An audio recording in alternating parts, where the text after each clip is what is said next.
What's up, my fellow adult collectors? Welcome to SeViLion Collectibles. In this video, I'll be giving you a brand new tour through all of my revised collection setups for the year 2021.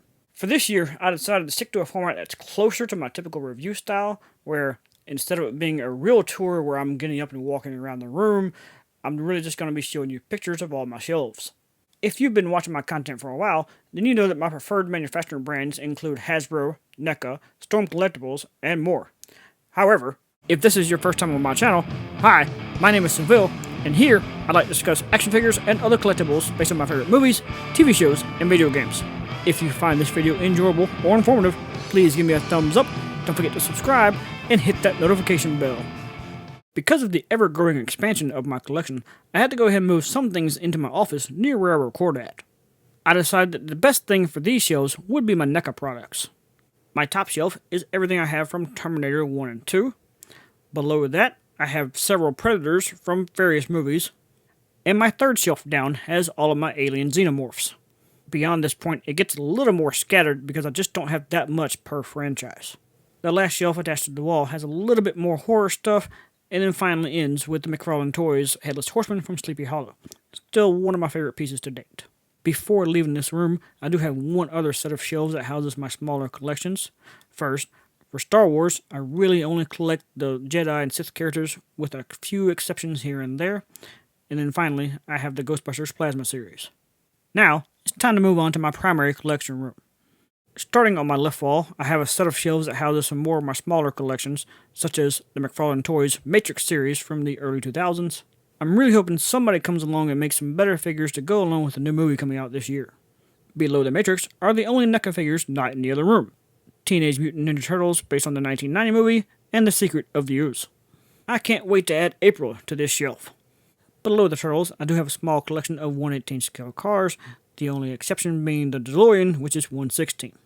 Moving right along to what's probably my favorite set of shelves, my Superman collection. For those of you who may have forgotten or may have never been aware at all, personally, I restrict myself to a one figure per character rule in most cases. However, since Superman is my favorite character of all time, he definitely gets to break that rule. In Superman's case, it's more of a one per style or one per costume kind of thing. I hold myself to these kind of rules because I've learned in the past it would be very easy for me to end up going overboard with it. To the right of Superman is the rest of my DC figures on these blue shelves. Up top, I have the Storm Collectibles Injustice line. In the middle, I have the Mcfarland Toys DC Multiverse, and I have gone ahead and moved the Superman characters into this with them. On the bottom, I do have a little bit left from the Mattel DC Multiverse, as well as the DC Collectibles TV figures. As Mcfarland makes more of these characters available, I'll probably rotate these out.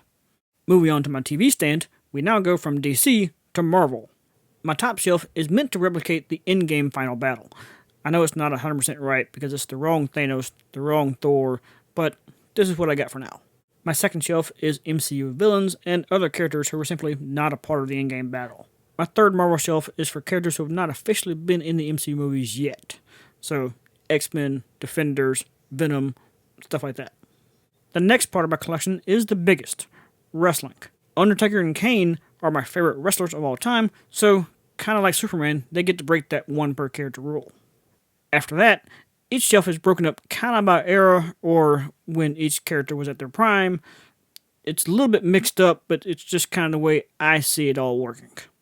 I wanted my Ultimate Edition figures on the front lines, like Hogan you saw a minute ago, and then here, Brock, Cena, Triple H, Shawn, so that did kind of cause some mix-ups. The last shelf on the TV stand is for some of the more modern characters, but this is not all. Inside the ring, it's mostly the current WWE champions, as well as a few guys who have moved on to Impact or AEW. Jericho and MJF have taken over one of the announce tables, while Mox and the rest of AEW are starting to invade the ring. There are a few characters coming down the entrance stage and along the guardrail, but in some cases, you may not be real sure which side they're on. Honestly, the whole concept of this setup was kind of born of me just running out of shelves because I didn't really know exactly where I was going to put everything, so I decided in the arena works just fine. Next up is another pretty big part of my collection, Power Rangers. Up top, I still have the Bandai Legacy Zords and weapons, along with the Lightning Collection Morpher, and on the shelf below that, I have almost all of the Lightning Collection figures, ranging from Mighty Morphin all the way to Beast Morphers. The only one I'm really missing is the Armored Red Ranger that was in the STC 2-pack. Maybe it'll get some kind of re-release one day, because Hasbro has gotten into the habit of having at least one re-release per wave now. Moving on to the shelves below are all of my Storm Collectibles fighting game figures, starting with Tekken. These are the only two so far, but Gen is coming soon. Next up is Street Fighter. You might remember last year the only one of these I really had was Akuma because of its appearance in Tekken. Well, that led me to go ahead and seek out more, but because of the prices of some of the older ones, I'm sticking to just the Street Fighter 2 line. And finally, based on my favorite video game franchise of all time, Mortal Kombat. I do have some of the Mcfarland figures in here too, but it's just the one Storm hasn't also already made. You may notice that I no longer have the MK2 style ninjas in here, because personally I felt like that at the slightly smaller scale they had and the different engineering techniques, that the newer figures were better, and I'd rather just stick to those. That's the end of my action figure collection, but I do collect other items too, and I'd like to start talking more about those kind of things in the future. I used to have a huge comic book collection. Probably had a couple of thousand individual issues, if not more. In recent years, I decided to get away from that and instead go into collected editions as well as other trade paperbacks. To me, it just looks better, it's easier to manage, and it's really simple to just grab my favorite story off the shelf to read again. Most of my collection is focused on DC, but I do also enjoy the crossover stories with other companies, as well as the Boom Studios Power Rangers. Also, it shouldn't come as much of a shock that most of the stories I have involve Superman. For video games, I really only have what fits on the very top of this case. Everything else is TV shows and movies. With just this quick glance, you can see once again that it's heavily dominated by DC. With a slower look, you can see that my video games are mostly fighting games, Mortal Kombat, Street Fighter, Tekken, all the things you see I have figures for. Down below is the entire Power Rangers series, and to the right is some movies based on the video games. Next, I have the Knight Rider and Viper shows, and then it gets heavily into DC with Lois and Clark, Wonder Woman, Smallville, and most of the animated line. Down below that, I have most of the newer DC shows as well as the movies, followed by the Marvel Cinematic Universe, the X-Men universe, and a few others trickled in. Below that, it's just everything else. Star Wars, Transformers, horror, and then just whatever else I have in alphabetical order. From seeing this, you might be able to get that I do have an affinity for steelbook cases as well as complete collections. I try not to have too many regular Blu-ray jewel cases. So there you have it. My entire collection as of February of 2021. Granted, my collecting habits make it to where it's always growing, changing, and evolving.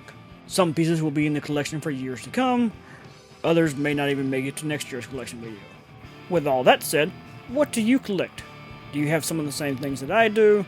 Is it action figures, movies, video games, whatever? Let me know in the comments below.